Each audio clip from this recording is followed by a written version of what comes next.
नमस्कार दोस्तों, अभी इंडियन गवर्नमेंट ने चाइना को एक बहुत बड़ा झटका दे दिया है। गवर्नमेंट ने क्या किया, जितने भी पर्सनल कंप्यूटर हैं, लैपटॉप हैं, माइक्रो प्रोसेसर्स हैं, लार्ज कंप्यूटर हैं, उन सभी के इंपोर्ट पर रिस्ट्रिक्शंस लगा दी है। लेकिन इससे चाइना को क्या इंपैक्ट होने वाला है, चलिए जानते हैं। आगे बढ़ने से पहले ये समझ लेते हैं कि पूरा मैटर आखिर है क्या।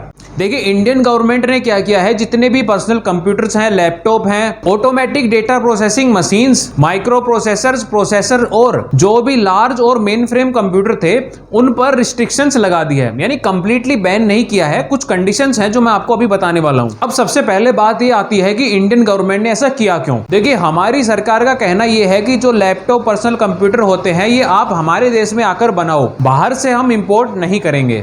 जिसके लिए गवर्नमेंट ने PLI स्कीम भी लॉन्च कर रखी है, जिसका आउटले 2023-24 के बजट में 17,000 करोड़ रुपए है। क्योंकि देखिए, कोविड-19 के बाद जो कंप्यूटर और लैपटॉप्स का जो कंजम्पशन है इंडिया में, वो एकदम से बढ़ा है। क्योंकि जो भी लोग थे वो सभी ऑनलाइन आ गए, पढ़ने वाले भी ऑनलाइन आ गए, पढ़ाने वाले भी ऑनलाइन आ गए। अब दोनों को लैपटॉप चाहिए। जितने भी सोशल मीडिया पर लोग हैं, उनको एडिटिंग करने के लिए भी लैपटॉप और कंप्यूटर चाहिए। क्योंकि जो लैपटॉप मार्केट है वो कोविड-19 के बाद एकदम से इंक्रीज हुआ है इंडिया में। 2019 में 4.9 बिलियन US डॉलर का मार्केट था लैपटॉप का, जबकि 2 साल बाद 2021 में ये सीधा 9.2 बिलियन US डॉलर का हो गया। और वही अगर हम क्वांटिटी में बात करें तो 2019 में लैपटॉप का मार्केट 7.4 मिलियन यूनिट्स का था, जबकि ये 2021 में 11.6 मिलियन यूनिट्स का हो गया। और इंडियन मार्केट में जितनी भी कंपनियां हैं, सारी फॉरेन कंपनियां हैं। Apple, Asus, Acer, Samsung, Xiaomi, ये सारी फॉरेन कंपनियां हैं। और इनमें से ज्यादातर कंपनियों ने अपनी मैन्युफैक्चरिंग यूनिट जो है वो चाइना में लगा रखी थी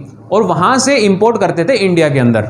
इस वजह से इंडियन गवर्नमेंट ने कहा कि देखो भैया, सीधी सी बात है, आप अपनी मैन्युफैक्चरिंग यूनिट इंडिया में लाकर लगाना चाहते हो तो बहुत अच्छी बात है। इंपोर्ट पर हम कर रहे हैं बैन। किसी भी तरीके का लैपटॉप, कंप्यूटर और टैबलेट इंडिया में सेल के पर्पज से इंपोर्ट नहीं किया जाएगा। अब कुछ छूट इसमें यह दी गई है कि आप रिसर्च और डेवलपमेंट के पर्पज से, प्रोडक्ट डेवलपमेंट और रिपेयर जो भी यूनिट्स होती हैं, उनको आप इंपोर्ट कर सकते हो, सेल के पर्पज से इंपोर्ट नहीं कर पाओगे। अब ये चाइना के लिए एक बुरी खबर क्यों है, देखिए मैं आपको बताता हूँ। ईयर 2022 में इंडिया में 5.33 बिलियन US डॉलर्स के लैपटॉप इंपोर्ट हुए थे इंडिया के अंदर, जिनमें से 75% जो इंपोर्ट था वो चाइना से था। अब आप बताओ, इस स्टेप से चाइना को झटका लगना चाहिए कि नहीं। अब चाइना को अगर अपने लैपटॉप इंडिया में लाकर बेचने हैं तो इंडियन गवर्नमेंट से अप्रूवल लेना पड़ेगा। कंपनियां क्या करती हैं कि प्रोड्यूस करती हैं चाइना के अंदर और बेचती हैं लाके इंडिया के अंदर। इससे हमारा क्या फायदा हुआ। तो गवर्नमेंट चाहती है कि आप अपनी जो मैन्युफैक्चरिंग यूनिट है वो इंडिया में आकर लगाओ, यहाँ के लोगों को रोजगार मिले, यहाँ के जो वर्कर हैं वो स्किल्ड हो, उनके अंदर स्किल डेवलप हो।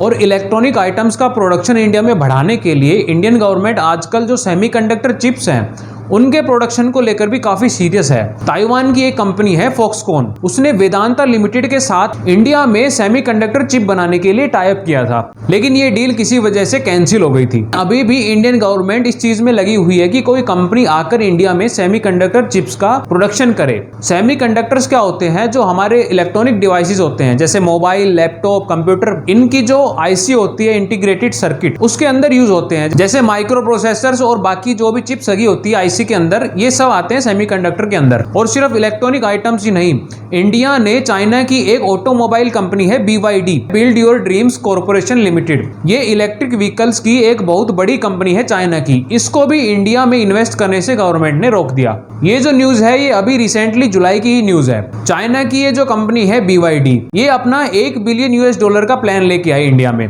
बोली हम इंडिया की एक कंपनी है मेगा इंजीनियरिंग एंड इंफ्रास्ट्रक्चर्स, इसके साथ मिलकर इंडिया में साल की 10 से 15 हजार इलेक्ट्रिक कार्स हम बनाएंगे और यहाँ पर हम चार्जिंग स्टेशंस लगाएंगे और वर्करों को ट्रेनिंग देने के लिए ट्रेनिंग सेंटर्स भी बनाएंगे। गवर्नमेंट ने बोला कि तुम्हारी कोई जरूरत नहीं है यहाँ पे, क्योंकि ये जो कंपनी है BYD, ये दुनिया की सबसे बड़ी कंपनी है इलेक्ट्रिक व्हीकल्स बनाने के मामले में। इसलिए अगर ये इंडिया में इन्वेस्ट करती तो पूरे EV मार्केट को टेक ओवर कर लेती।